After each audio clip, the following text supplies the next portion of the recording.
사순절 43번째 시간입니다. 오늘의 본문의 말씀은 욥기 42장 1절에서 6절 말씀입니다. 본문의 말씀을 먼저 읽도록 하겠습니다. 욥이 여호와께 대답하여 이르되 주께서는 못하실 일이 없사오며 무슨 계획이든지 못 이루실 것이 없는 줄 아오니 무지한 말로 이치를 가리키는 자가 누구니이까.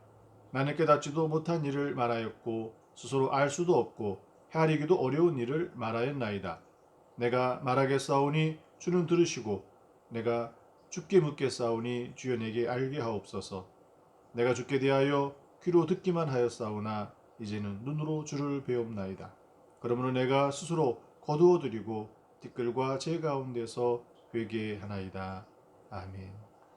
오늘 함께 볼 주제는 넘치도록입니다. 책의 내용을 읽고 묵상하도록 하겠습니다. 욥은 고통 중에서 자신 앞에 놓인 테이블을 뒤집어 보려고 노력했지만 깨닫게 된 것은 모든 것은 하나님의 계획대로 된다는 것이었습니다. 욥은 자신이 지혜와 분별력이 없어 하나님의 질서를 어지럽히고 함부로 말했음을 고백합니다. 욥은 법정에서 공식적으로 자신의 희망이 이루어졌음을 선언합니다. 욥의 희망은 법정에서 그의 눈으로 하나님을 보는 것이었고 죽어서라도 하나님을 보는 것이었습니다. 그런데 그는 지금 죽어서가 아니라 살아서 하나님을 보고 있습니다.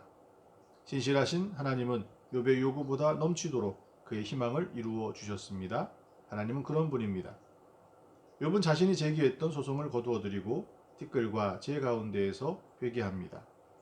이 행동의 의미는 자신이 이제까지 했던 말과 행위가 잘못되었고 인정하는 것이라기보다는 잠시 후에 하나님도 욥의 말이 옳다고 하시기에 겸비하게 자기를 부정하며 하나님이 주시는 지금의 고난을 받아들이겠다는 것입니다. 욥은 아직 시험의 이유를 모르고 있지만 자신의 삶이 위대하신 그분의 통치 아래에 있음을 확신했기에 이제는 어떤 고난도 받아들일 수 있었습니다. 의미 있는 것은 제 가운데서 시작했던 욥기가 제 가운데서 끝나게 되는 것입니다. 욥의 소송을 거두어들인 후에 하나님은 친구들을 꾸짖으심으로 욥의 말이 옳았음을 선포하십니다. 비록 욥의 말이 고통의 한복판에서 나와 무디고 거칠었어도 그의 솔직한 하나님을 향한 비난은 전통적 교리를 앵무새처럼 되뇌는 친구들의 것보다 진리에 가까이 있음을 인정받은 것입니다.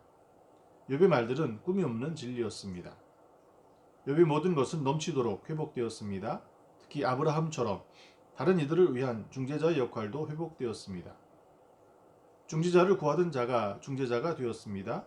기억할 것은 이 모든 것이 그의 온전함에 대한 보상이 아니라 하나님의 은혜라는 사실입니다. 오늘 함께 묵상할 것은 당신은 이제 어떤 상황에서도 더욱 하나님을 신뢰할 수 있으시겠습니까? 그렇다면 당신은 넘치는 은혜가 예약된 오늘의 욥일 수 있습니다. 묵상 중에 주님의 은혜를 구합니다.